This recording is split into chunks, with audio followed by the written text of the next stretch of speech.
El ingeniero José Medina Mora, quien además es presidente de Coparmex Jalisco, el licenciado Arnulfo Ortega Contreras, presidente de Coparmex Puerto Vallarta, Bahía de Banderas, y el licenciado Sergio Morales, secretario del Consejo Directivo de Coparmex.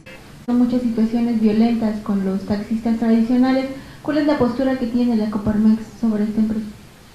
Nuestro respeto a los taxistas, que por muchos años han estado en el ejercicio de la profesión del transporte de las personas. Nuestro respeto, así como de los taxistas, a los trabajadores, de los propios propietarios de las placas de taxis que se tienen, porque hay muchísimos trabajadores que arriba de un volante pagan una cuenta, pagan la gasolina, pagan una cuenta al propietario de las placas del vehículo y tratan de, con el resto que les queda del día, sacar adelante a sus propias familias. Pero no podemos conducir al país, a la nación, hacia un futuro viendo por el espejo retrovisor. Tiene que adaptarse a las nuevas tecnologías. La autoridad tiene que regular, por supuesto, que haya convivencia pacífica entre las nuevas tecnologías y las concesiones que se tenían en esquemas del pasado, y las concesiones también se tienen que modernizar.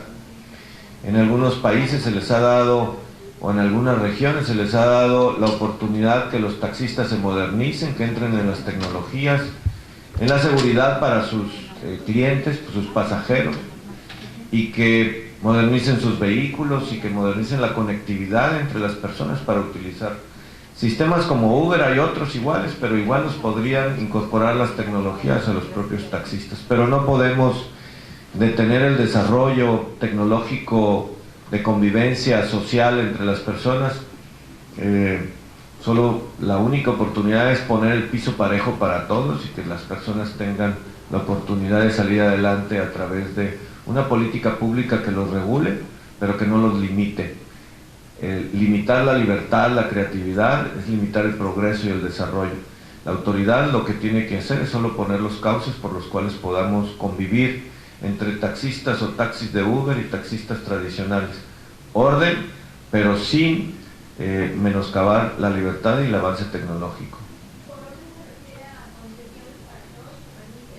Simplemente que reporten los automóviles, que reporten los choferes, que reporten sus ingresos, que estén dentro de la ley los que utilizan tecnologías tan avanzadas como las que usted menciona, como Uber y las otras tecnologías, y que haya acceso a las mismas tecnologías para los mismos taxistas, para ser disruptivos y poder dar un mejor servicio, generar valor y utilizar la creatividad para que pues todos vayamos en mejor progreso.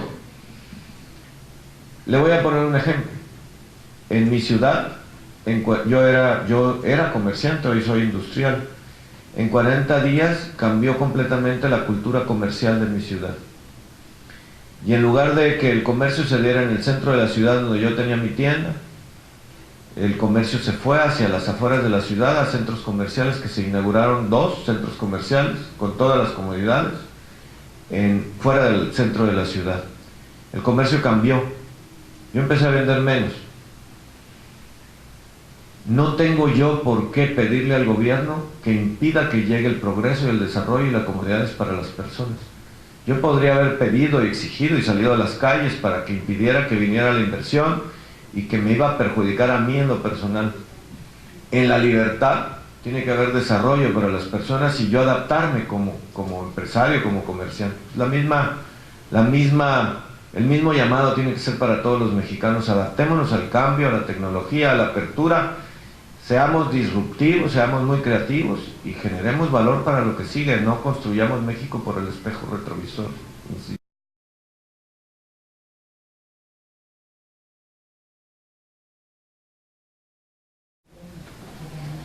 Pues mire, le tengo que dar una opinión como empresario, como presidente de los empresarios.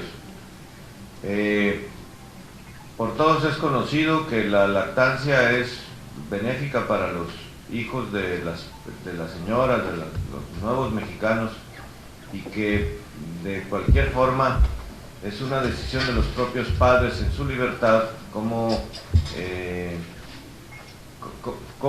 van a alimentar y cómo van a sacar adelante a sus propios hijos.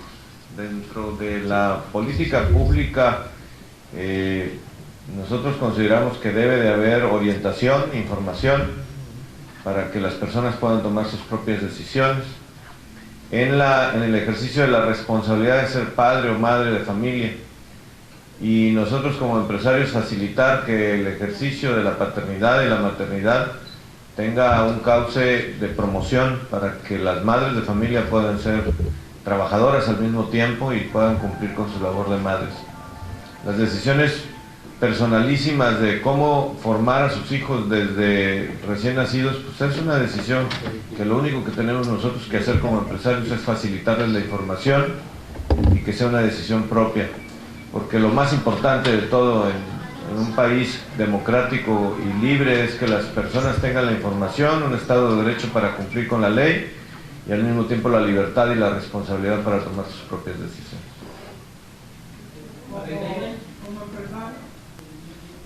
Esa fue mi respuesta como empresario: dar la libertad, la información y las facilidades para que la madre trabajadora tenga todas las posibilidades de decidir cómo formar, alimentar, cómo criar y crear las condiciones para que su hijo pueda progresar y salir adelante.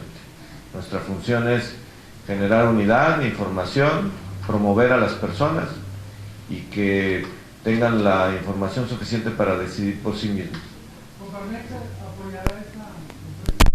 Como le digo, esa es nuestra postura. Por supuesto que tenemos una depreciación del peso respecto al dólar de un 25 o más % en los últimos meses. Nosotros creo que hay tres dimensiones en las cuales debo de centrar mi respuesta a la pregunta, porque es una pregunta muy amplia. Nosotros vemos con prudencia y con pertinencia la decisión del Banco de México de defender el peso y generar condiciones de mayor estabilidad posibles. Es decir, que la intervención en la oferta de dólares por parte del Banco de México es lo correcto, es lo ortodoxo, es lo que debe de hacerse en casos como estos. Nosotros tenemos cerca de 200,000 millones de dólares de reservas. Digamos que en términos coloquiales hay parque para que se dé una mayor estabilidad en los vaivenes del tipo de cambio de acuerdo a las variables internacionales. El día de ayer, por ejemplo, por segundo día consecutivo, China anuncia una devaluación de su moneda en prácticamente el 2% cada día. Y la intervención en la política definida cambiaria del Banco de México nos llevó a tener una cierta estabilidad, si no en el transcurso de la jornada, al finalizar el día. Eso no es todo, por supuesto, pero esa es una variable importante. Por el otro lado, la segunda dimensión es cuidar nuestras variables fundamentales de la economía. Es decir, que ante la vulnerabilidad financiera internacional, México debe de cuidar su gasto público. El primer semestre del año, el propio reporte de la Secretaría de Hacienda es que en términos reales, es decir, más allá de la inflación, creció el 7% del gasto público respecto al año anterior. Y eso significa ser muy conservadores en el gasto, en el segundo. Y tenemos que cuidar nuestro endeudamiento público. Hoy lo tenemos en prácticamente 43% del PIB. Tenemos que cuidar nuestro déficit comercial. El déficit comercial del 2014 fue en el primer semestre de 300 millones de dólares, hoy en el primer semestre fue de 4,000 millones de dólares, por tanto tenemos que cuidar nuestro déficit comercial. Y por el otro lado tenemos que apuntalar el mercado interno, la economía interna. Es solo fortaleciendo a las pequeñas y medianas empresas con incentivos fiscales para la inversión, generación de empleo y fomento al ahorro, con financiamiento para comprar maquinaria nueva, generar productos nuevos, productos de valor agregado, generar empleos de mayor valor. Solo a través de las empresas es como podemos fortalecer nuestra economía. Permítame reflexionar un poquito más al respecto. Los empresarios hemos visto en las etapas de nuestra historia que ante una devaluación no es conveniente reflejar los precios inmediatamente porque perjudicamos al consumidor y termina siendo un efecto dañino a los mercados, a la economía interna. Y la empresa puede sostener los precios en la medida que tenga posibilidades de hacerlo. Las posibilidades de hacerlo es a través de disminuir otros costos, como hoy el costo de la energía en la industria es un 25% menos, como también administrar tus inventarios para suministrar el mercado con los mismos precios hasta que te sea posible y tengas que comprar nuevas materias primas y tengas que entonces repercutir precios, porque si no pierdes empleos, pierdes entonces competitividad y la empresa se debilita. Eso es lo que ha sucedido. Pero ¿cómo resolver este asunto? Pues regresemos entonces a fijar política pública que promueva que las pequeñas, las medianas empresas que hacen productos o servicios que consumimos entre los mexicanos tengan oportunidad de crecer. Por vocaciones, por regiones, apuntalemos que haya generación de empleo y de valor a través de lo que sabe hacer cada región. Y entonces sí podemos, fortaleciendo nuestra economía interna, podemos entonces defendernos ante los embates internacionales, que son distintas etapas en la historia económica del mundo.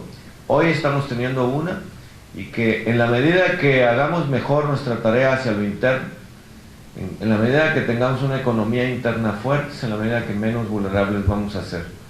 No vemos un gran impacto a la inflación, porque la canasta básica del consumidor mexicano, alimentos, medicinas, productos básicos, son mexicanos y están mexicanizados, es decir, tienen poco componente de importación. Y entonces es fácilmente controlable los costos en la medida que sea posible en el tiempo, pero que eventualmente tendremos que ir reportando nuevos precios en la medida que nos vaya afectando a las empresas. Nosotros en México hemos sido muy buenos para la exportación. Somos hoy el cuarto clúster mundial en producción automotriz, somos líderes en producción aeroespacial, somos líderes en tecnologías de la información, producción eléctrico-electrónica. Lo que tenemos que, y somos líderes, en la tercera potencia mundial en turismo.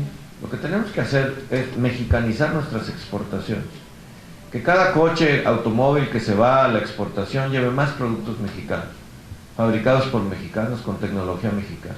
Que el volante, las tuercas, el espejo retrovisor, cualquier componente que lleve más integración mexicana del automóvil que exportamos, generará más empleos, generará más talento, generará más valor agregado que se quede en México. Eso es lo que nos da fortaleza. Y eso es lo que necesitamos hacer, política pública que apuntale la integración nacional y la generación de valor, de talento, de tecnología entre jóvenes mexicanos que se incorporen a las empresas, universidades con innovación, que incorporen patentes, procesos innovadores para que las empresas puedan competir globalmente y aprovechar esta circunstancia para crecer.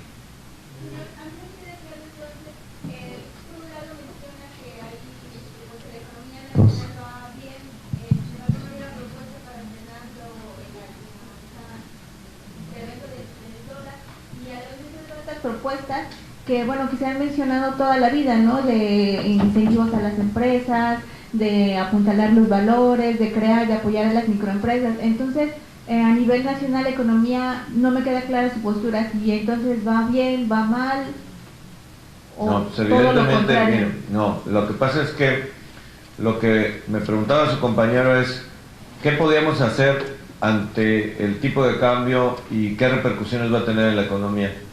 Y mi respuesta es, la solución está en utilizar los mecanismos que está utilizando el Banco de México para disminuir las fluctuaciones del tipo de cambio. Es inevitable un entorno internacional que pierda o se fortalezca el dólar respecto a todas las monedas, La única función del Banco de México con las reservas es evitar los brincos abruptos que nos puedan llegar a perjudicar enormemente. Por el otro lado, hay herramientas como las tasas de interés. Hoy en la mañana el director del Banco de México hablaba acerca de que las tasas de interés inevitablemente tendrán que subir, pero el Banco de México tiene que buscar que la economía interna se fortalezca para poder promover el desarrollo. Entre más bajas las tasas de interés, pues más fácil es que se pueda invertir, que se pueda generar inversión.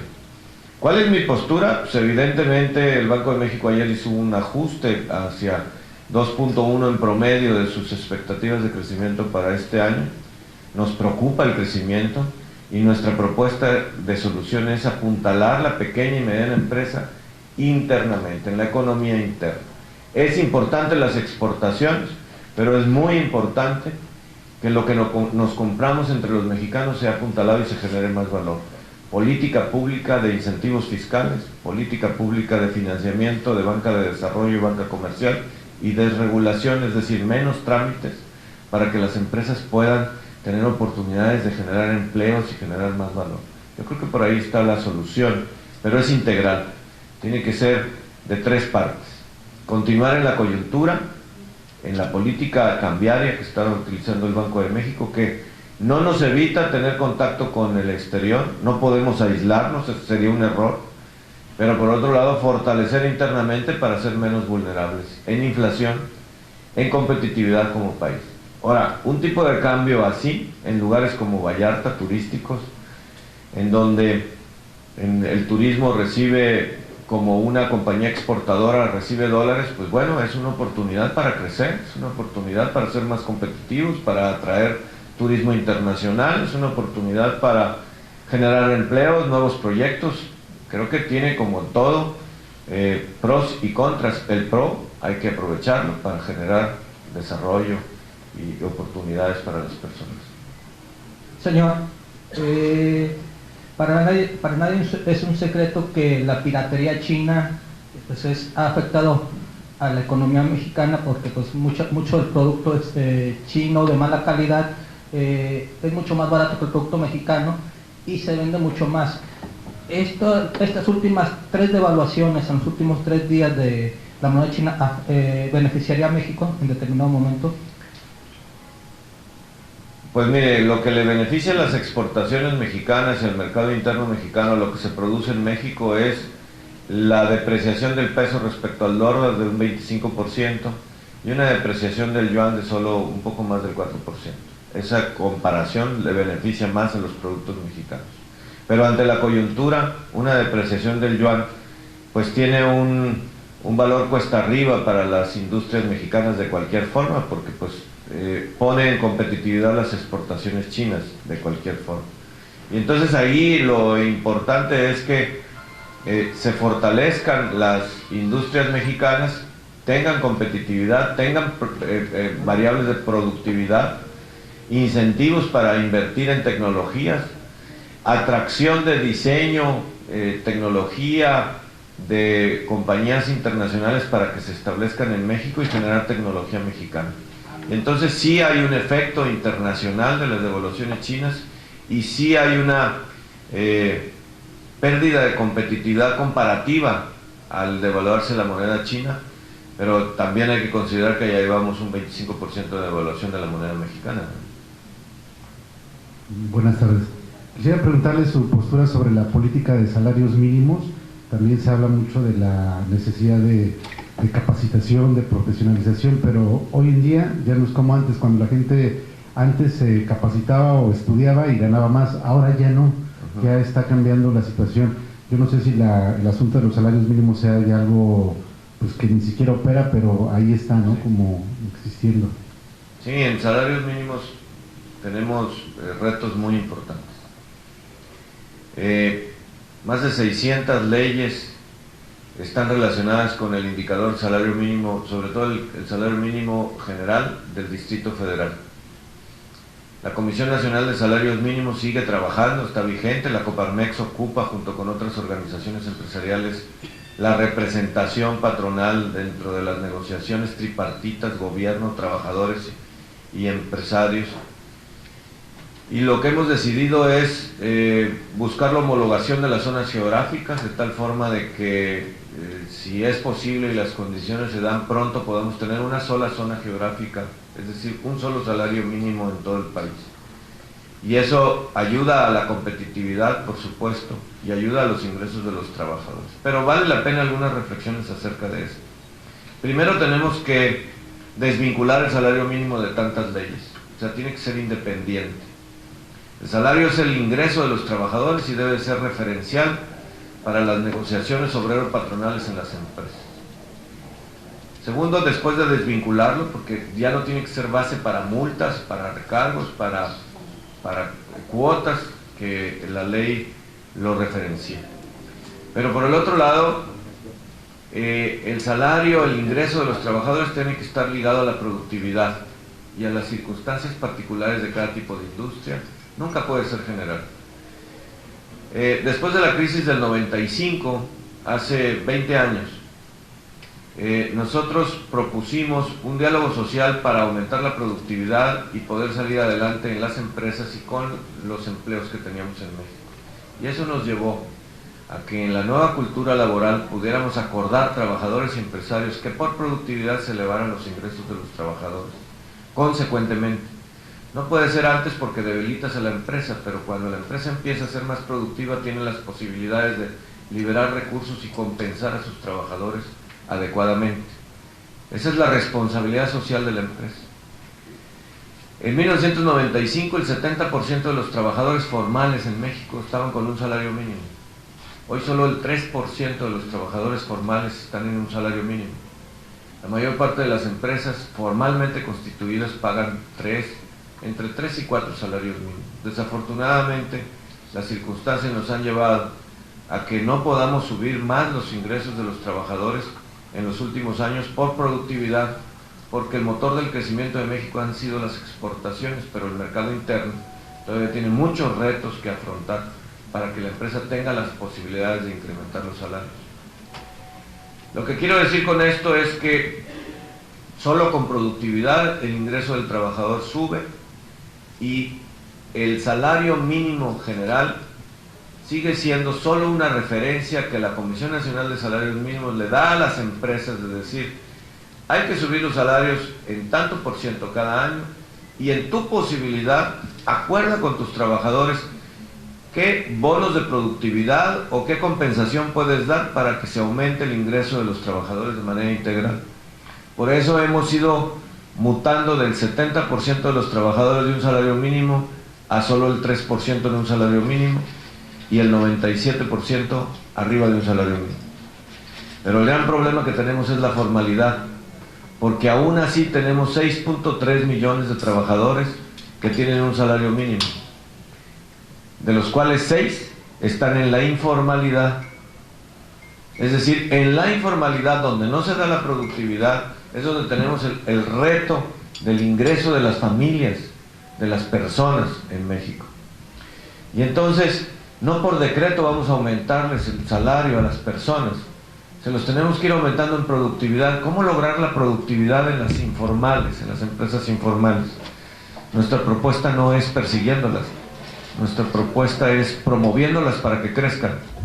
En la medida que una microempresa va creciendo y se convierte en pequeña empresa y ya no solo está a los ojos del propietario, sino tiene varias sucursales, tiene que meterle a su empresa sistemas y tiene que ir formalizándolo.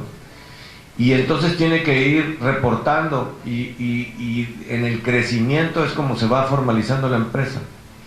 En la medida que la empresa va creciendo, va necesitando capacitar a sus trabajadores para que respondan a los retos de ese crecimiento. Y en la medida que capacitas a tus trabajadores, tienes que ir pagándoles mejor para conservarlos, para promoverlos, para que estén motivados. Entonces, la formalidad nos lleva a mejores salarios por productividad. No nos engañemos, los salarios no pueden ser por decreto, porque las experiencias que hemos tenido cuando se han emitido decretos para subir los salarios, recordemos en 1981 un decreto de 30, 20 y 10% de incremento a los salarios, el 30% a los salarios más bajos, el 20% a los intermedios, el 10% a los más altos. Eso fue alrededor de marzo, abril de 1981. En noviembre la inflación fue del 90%. Terminamos perjudicando al trabajador, al ingreso de las personas. Tiene que ser por productividad, por desarrollo de las empresas. Esa es la visión que tenemos en Coparmex, esa es la visión en el sector empresarial y en el diálogo social con los trabajadores para que las decisiones sean tripartitas de acuerdo a las posibilidades empresa por empresa. Señor, buenas tardes. Hola. Debido al clima de inseguridad que se ha dado en algunos estados de la República Mexicana, ¿cuáles han sido las principales afectaciones que ha tenido el sector empresarial?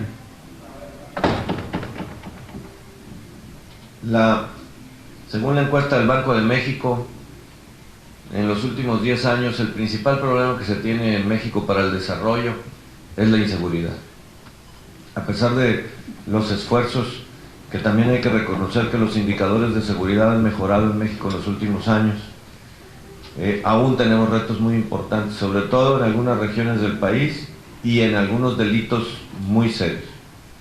Robo de automóviles y de mercancías en las carreteras, extorsión a las personas, y no quiero decir extorsión a las grandes empresas o a los ejecutivos, sino también a los microempresarios para operar un pequeño puesto en un mercado. También existe la extorsión en algunas zonas del país y tiene que ser combatido porque es un delito gravísimo, y el secuestro.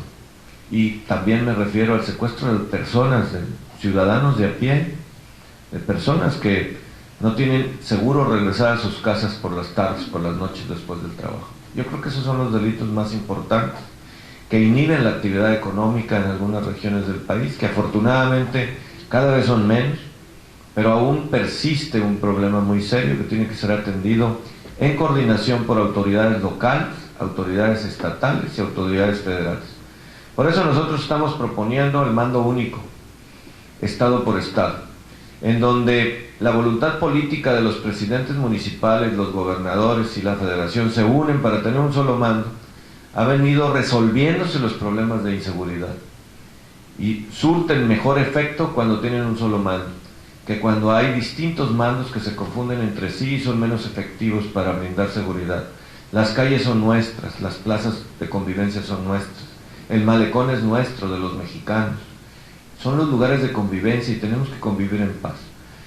Cuando las empresas tienen que cerrar sus puertas para seguir operando, imagínese usted, se deprime la economía. Es un gran impuesto la inseguridad y tenemos que combatirlo. La verdad es que mi reconocimiento a los gobernadores, al gobierno federal, cuando hay coordinación, y mi detracción cuando no hay la voluntad política para tener mando único, que es comprobado que es lo que rinde mejores frutos. Una última pregunta, porque ya estamos un poco desfasados.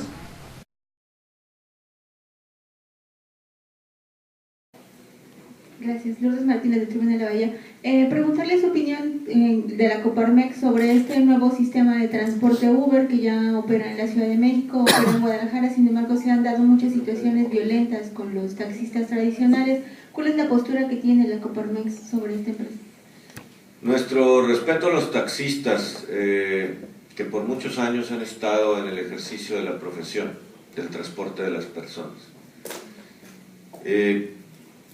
Nuestro respeto, así como a los taxistas, a los trabajadores de los propios propietarios de las placas de taxis que se tienen, porque hay muchísimos trabajadores que arriba de un volante pagan una cuenta, pagan la gasolina, pagan una cuenta al propietario de las placas del vehículo y tratan de, con el resto que les queda del día, sacar adelante a sus propias familias.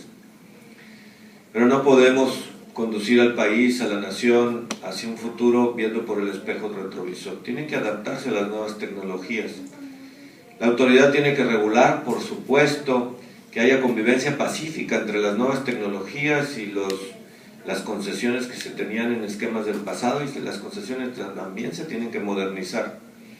En algunos países se les ha dado, o en algunas regiones se les ha dado la oportunidad que los taxistas se modernicen, que entren en las tecnologías, en la seguridad para sus clientes, sus pasajeros, y que modernicen sus vehículos y que modernicen la conectividad entre las personas para utilizar Sistemas como Uber hay otros iguales, pero igual los podrían incorporar las tecnologías a los propios taxistas. Pero no podemos detener el desarrollo tecnológico de convivencia social entre las personas. Solo la única oportunidad es poner el piso parejo para todos y que las personas tengan la oportunidad de salir adelante a través de una política pública que los regule, pero que no los limite. Limitar la libertad, la creatividad, es limitar el progreso y el desarrollo. La autoridad lo que tiene que hacer es solo poner los cauces por los cuales podamos convivir entre taxistas o taxis de Uber y taxistas tradicionales. Orden, pero sin menoscabar la libertad y el avance tecnológico. ¿Por orden se refiere a concesiones para todos o el mismo permiso? Simplemente que reporten los automóviles, que reporten los choferes, que reporten sus ingresos, que estén dentro de la ley los que utilizan tecnologías tan avanzadas como las que usted menciona como Uber y las otras tecnologías, y que haya acceso a las mismas tecnologías para los mismos taxistas, para ser disruptivos y poder dar un mejor servicio, generar valor y utilizar la creatividad para que pues todos vayamos en mejor progreso. Le voy a poner un ejemplo. En mi ciudad, yo era comerciante, hoy soy industrial. En 40 días cambió completamente la cultura comercial de mi ciudad. Y en lugar de que el comercio se diera en el centro de la ciudad donde yo tenía mi tienda, el comercio se fue hacia las afueras de la ciudad, a centros comerciales, que se inauguraron 2 centros comerciales con todas las comodidades fuera del centro de la ciudad. El comercio cambió. Yo empecé a vender menos. No tengo yo por qué pedirle al gobierno que impida que llegue el progreso y el desarrollo y las comodidades para las personas. Yo podría haber pedido y exigido y salido a las calles para que impidiera que viniera la inversión y que me iba a perjudicar a mí en lo personal. En la libertad tiene que haber desarrollo para las personas y yo adaptarme como empresario, como comerciante. El mismo llamado tiene que ser para todos los mexicanos. Adaptémonos al cambio, a la tecnología, a la apertura. Seamos disruptivos, seamos muy creativos y generemos valor para lo que sigue. No construyamos México por el espejo retrovisor, insisto. Muchísimas gracias a todos los medios de comunicación por acompañarnos. Ahora los invitamos a que nos acompañen.